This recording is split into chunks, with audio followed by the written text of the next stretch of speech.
Hello বন্ধুরা, good morning. সকাল সকাল এই ক্লিপটা তোমাদেরকে দেখাচ্ছি। ক্লিপটা হচ্ছে প্যাসেঞ্জারকে পিক আপ করি আমি গোদরেজ প্রকৃতি আছে, গোদরেজ প্রকৃতির থেকে পিক আপ করে আমি এনাকে ড্রপ করি পানিহাটি যে স্পোর্টিং খেলার মাঠটা রয়েছে ওখানে ওনাকে পিক আপ করি। এনাকে পিক আপ করার ডিস্টেন্স ছিল 600 মিটার আর এনাকে ড্রপ করার ডিস্টেন্স ছিল 1.7 কিলোমিটার। টোটাল মিলিয়ে ধরো 2 থেকে 2.5 কিলোমিটার পিক আপ ড্রপ। তো এনাকে যখন আমি এনার বুকিংটা যখন আমি অ্যাকসেপ্ট করি, তো এনার বুকিং ফেয়ারটা ছিল 200 টাকার উপরে আর 2 কিলোমিটার থেকে 2.5 কিলোমিটার ডিস্টেন্সে পিক আপ ড্রপ। তো আমার ফেয়ারটা উনি ভালোই দিচ্ছিলো। আর এরকম বুকিং পাওয়া যায় না লোকালের মধ্যে, ছোটোর মধ্যে এত ফেয়ার বাড়িয়ে বুকিং 9 মাসে 6 মাসে একবার পাওয়া যায়। বুকিংটা পেয়েছি যেমন। তো গিয়ে ঝটাপট এনাকে পিক আপ করি গোদরেজের ভেতরে গিয়ে। আর গোদরেজের ভেতরে গিয়ে পিক আপ করি যখন তোমাদের গোদরেজের ভেতরে ভিউটা একটু দেখাই। এই হচ্ছে গোদরেজের ভেতরে ভিউ। আর আমি পেছন গেট থেকে 8 নম্বর রেল গেট থেকে আমি ঢুকেছি, এটা পেছনের সাইডটা।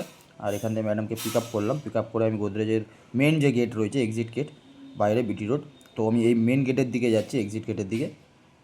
মেন গেট থেকে এখন বেরিয়ে যাব টুয়ার্ডস বিটি রোডের দিকে। এটা হচ্ছে সামনে একটা মেন গেট।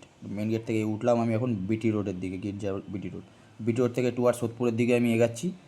আর বেশি দূরত্ব না, ভিডিও স্পিডটা বাড়িয়ে দিলাম, অনেকটা লং হয়ে যাবে নাহলে। এই জন্য ভিডিও স্পিডটা বাড়িয়ে তোমাদেরকে আমি দেখাচ্ছি। এটা হচ্ছে রাজা রোড পার করে সোদপুর ট্রাফিকের দিকে আমি এগাচ্ছি।